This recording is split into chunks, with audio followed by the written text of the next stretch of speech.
Hi there. I wanted to just go over a couple things in terms of battery life and battery life on your iPads. There are a couple things that can severely impact the battery life on your device. One of them is actually the temperature.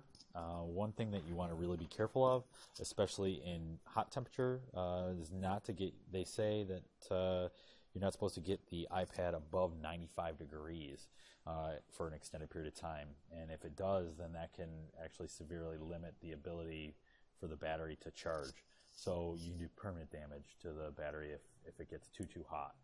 It also doesn't work very well in very, very cold temperatures below 30 degrees, but hopefully you're not spending too much time outside these days using your iPad.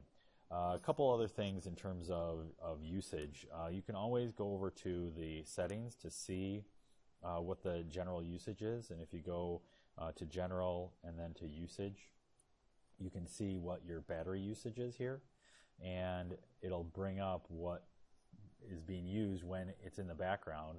When these things are running, what percentage of the battery they're using.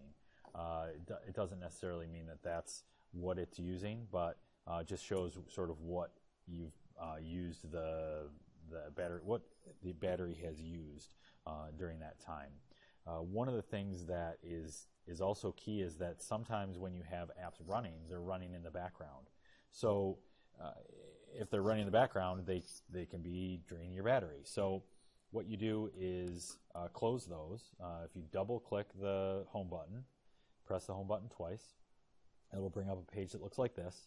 This allows me to toggle back and forth between different apps, which is kind of nice. I can move back and forth between them. But all I have to do is press and hold and then swipe this up, and that gets rid of it, closes that app. I can do the same here. Swipe up to close it, swipe up to close it, swipe up to close it. If you've never done this, you will find that almost all of your apps that you've used are running in the background. So that could be something that's affecting your power. One other thing that can also do that is if you're constantly getting notifications.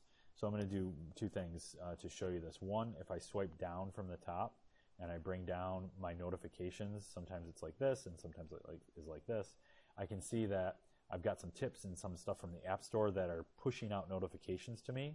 And what that does is it just basically every time they push something out, it gives you an alert on your screen, which wakes up your iPad and drains some of the battery. So to control that, that's going to be under the notifications here. If you click on that, this will show you which things have push notifications enabled, and you can see here's this tip. I can shut that off, and now I won't get those notifications. If you like those tips, it's nice to have them. Sometimes people like them. But if you're mostly concerned about battery life, you can shut that off. And you can go through and shut off those push notifications for any of those other applications that might be doing that. The third thing that I'll share with you is if you swipe up from the bottom.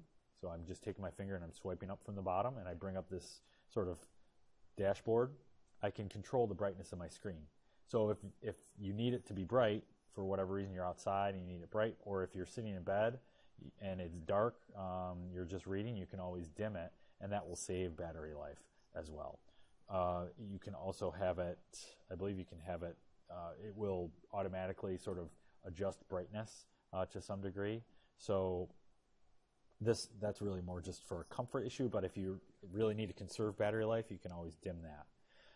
The last thing is when you're charging your battery, the Apple recommends that you do two things. One is that you drain the battery all the way to zero once a month or so, and that makes sure that you can basically recharge it all the way up, and it sort of doesn't train the battery. Sometimes batteries can get trained to not take a full charge, and by draining it all the way to the zero, charging it all the way back up, the battery maintains its full charge for a longer period of time.